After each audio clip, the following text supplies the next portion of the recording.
Halo Gen Z, hari ini kita bakal ngebahas tentang Suicide Awareness and Preventions. Oke, sebelum itu, kenalan dulu yuk. Hai, aku Erika, mahasiswi program studi pendidikan psikologi konseling Buddha semester 5 dari Setaban Sriwijaya. Sebelum kita memulai pembahasan, aku ada quotes nih. Hancur lebih mudah dari bertahan, kata Nadine dalam lagu yang berjudul Taruh. Aku mengambil potongan lirik lagu ini karena aku ngerasa generasi masa kini seperti yang kita tahu cenderung rapuh di dalam, menyimpan semua masalah sendiri, dan lebih memilih hancur daripada bertahan. Egonya begitu tinggi sehingga cenderung menyembunyikan kesedihan di balik senyuman, atau istilah kerennya, generasi strawberry. Tahu kan kalau strawberry cuma indah dilihat dari jauh. Kita juga gitu, kelihatan gak apa-apa tapi sebenarnya, aduhai capeknya. Tahu gak sih, kasus bunuh diri di Indonesia meningkat setiap tahunnya. Menurut Kementerian Kesehatan Republik Indonesia pada tahun 2018, tercatat ada 772 kasus bunuh diri yang kemudian meningkat menjadi 826 kasus pada tahun 2022.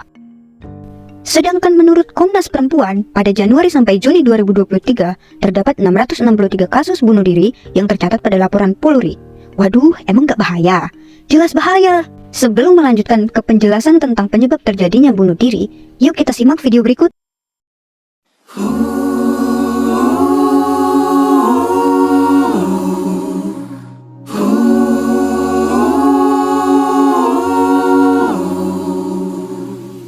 You with the sad eyes, don't be discouraged, oh I realize it's hard to take courage in a world full of people. You can lose sight of it all, the darkness inside you can make you feel so small.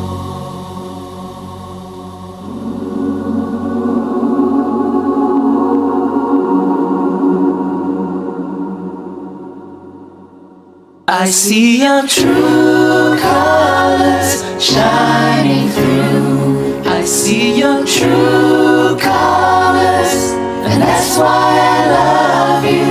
So don't be afraid to let them show your true colors. True colors are beautiful, oh, like a rainbow.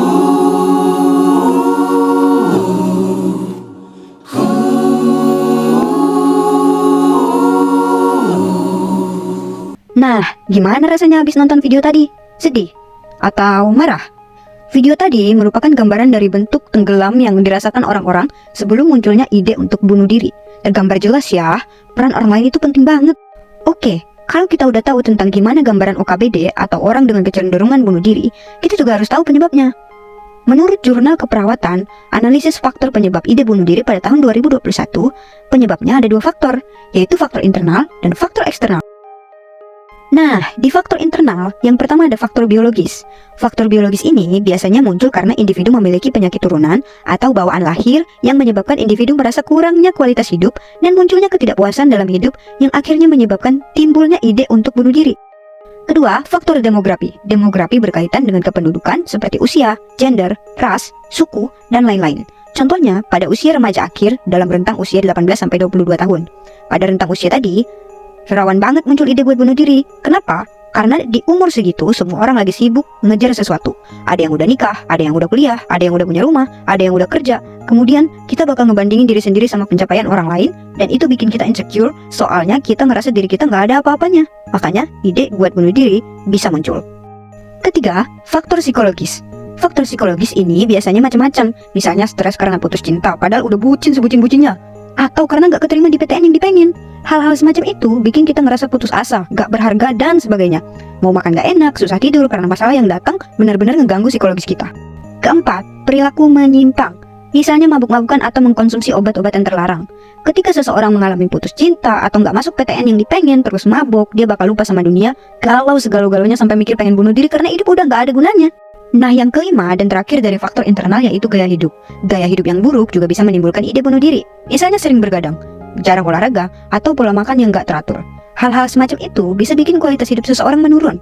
Orang-orang yang keseringan begadang susah buat ngembaliin jam tidur ke waktu yang normal. Beberapa orang bisa pakai obat tidur buat bisa tidur nyenyak. Tapi kalau obat tidurnya udah nggak mempan, gimana? Dalam beberapa kasus bisa ketergantungan obat, overdosis, hingga meninggal dunia. Meninggal dunia ini bisa karena overdosis atau bunuh diri, karena nggak bisa tidur. Jangan salah, nggak bisa tidur itu juga jadi penyebab munculnya ide bunuh diri. Contoh kasus dari faktor internal penyebab munculnya ide bunuh diri ini yaitu mahasiswi semester 1 berinisial SM 19 tahun di Yogyakarta bunuh diri dengan melompat dari lantai 4 gedung asrama. Penyebabnya depresi. Belum diketahui pasti depresi karena apa, tapi dia pernah nanya ke temennya kalau jatuh dari lantai 4 mati atau enggak. Kemudian ada faktor eksternal penyebab bunuh diri. Pada faktor eksternal ini terbagi lagi jadi 5 kelompok. Pertama, adanya pengalaman buruk dalam hidup. Misalnya pernah dibully. Korban bullying biasanya bakal ngalamin trauma.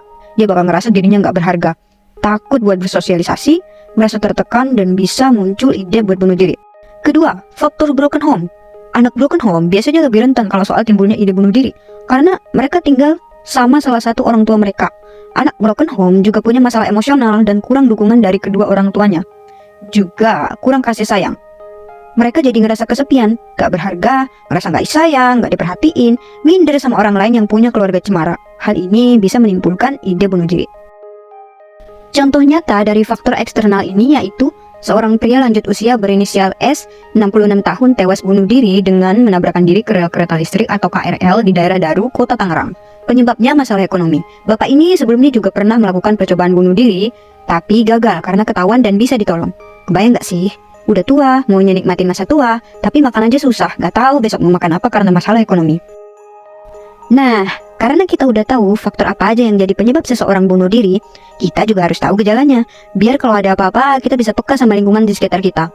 Berdasarkan buku panduan pertolongan pertama pencegahan bunuh diri 2021, ada beberapa gejala yang timbul jika seseorang memiliki ide untuk bunuh diri. Yang pertama, merasa muak. Muak sama diri sendiri yang gitu-gitu aja, nggak ada perkembangan, stuck di situ aja, muak sama lingkungan sekitar, sama orang-orangnya, sama drama-drama nggak jelas, ngerasa nggak berharga dan capek sama dunia. Kedua, mudah merasa cemas. Cemasnya sama apa? Cemas sama dunia luar. Kalau misalnya ada orang ketawa-ketawa kenceng di publik, ia bakal ngerasa, duh, kayaknya orang itu ngetawain aku. Atau kalau ada orang yang lagi ngobrol sama temennya, dia bakal mikir, duh, kayaknya dia lagi ngomongin aku. Padahal belum tentu orang-orang itu lagi ngetawain atau ngomongin dia. Segala hal yang ada bikin dia gelisah dan gak nyaman. Ketiga, mengisolasi diri. Jadi kalau seseorang udah ngerasa muak dan gampang cemas, dia bakal mengisolasi diri. Karena dia udah muak sama dunia, sama orang-orangnya, sama drama-drama gak jelasnya, dan hal-hal yang bikin dia gelisah. Makanya dia perlu tempat perlindungan.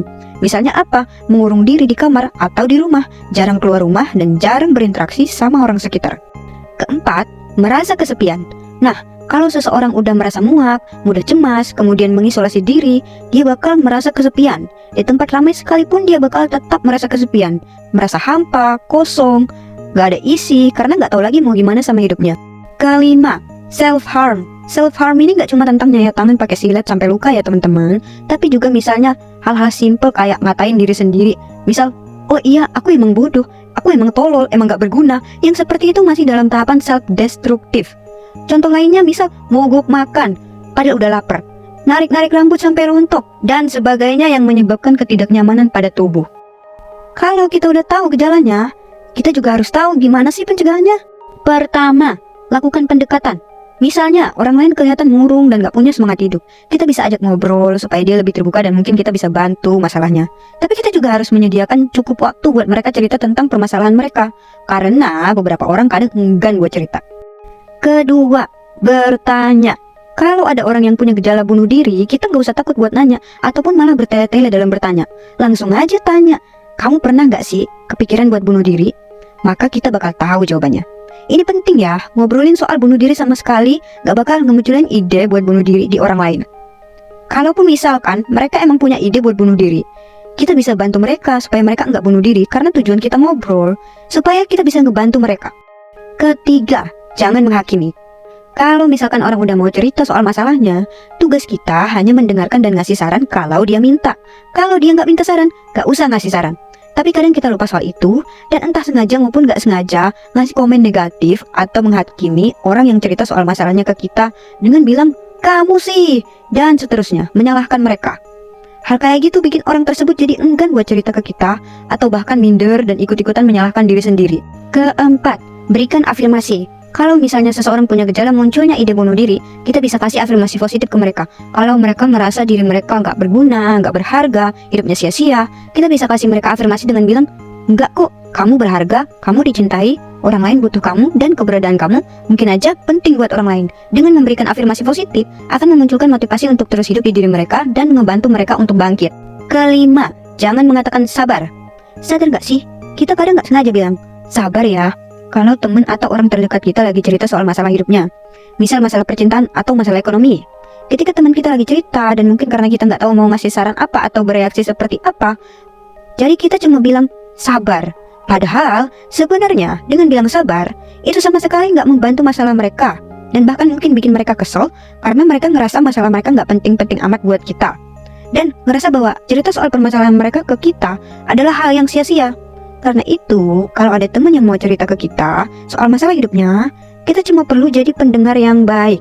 Jadi, itulah pembahasan tentang suicide awareness and prevention.